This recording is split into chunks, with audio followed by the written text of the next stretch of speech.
ജീവിതത്തിന്റെ കൊച്ചു കൊച്ചു വഴികളിൽ തളരാതെ ചേർത്തു പിടിക്കാൻ ഒരാളുണ്ടാവുക എന്നത് എത്ര വലിയ ഭാഗ്യമാണ്. വാക്കുകൾ പറയാതെ തന്നെ ഉള്ളിലെ നോവറിയുന്ന, പരസ്പരം കണ്ണുകളിൽ നോക്കി എല്ലാം മനസ്സിലാക്കുന്ന ഒരു കരുതൽ. നമ്മൾ രണ്ടുപേരല്ല, ഒരേ ശ്വാസമായി പരസ്പരമുള്ള വിശ്വാസത്തിന്റെ ചരടിൽ കോർത്ത രണ്ടു മനസ്സുകളാണ്. ഇന്നലകളെക്കാളും ഇന്ന് നമ്മളെ ചേർത്ത് നിർത്തുന്നത് സ്നേഹം കൊണ്ടും വിശ്വാസം കൊണ്ടും നാം കെട്ടിപ്പടുത്ത ഈ കൊച്ചു ലോകമാണ്.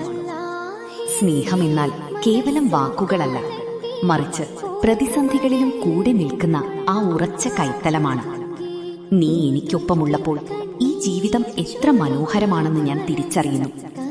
വീഴ്ചകളിൽ താങ്ങായി, വിജയങ്ങളിൽ പുഞ്ചിരിയായി നീ കൂടെയുള്ളിടത്തോളം കാലം ജീവിതം ഒരു മനോഹരമായ സംഗീതം പോലെ ഒഴുകും. നമ്മുടെ സ്നേഹവും പരസ്പരമുള്ള വിശ്വാസവുമാണ് ഈ ബന്ധത്തിന്റെ ഏറ്റവും വലിയ അടിത്തറ.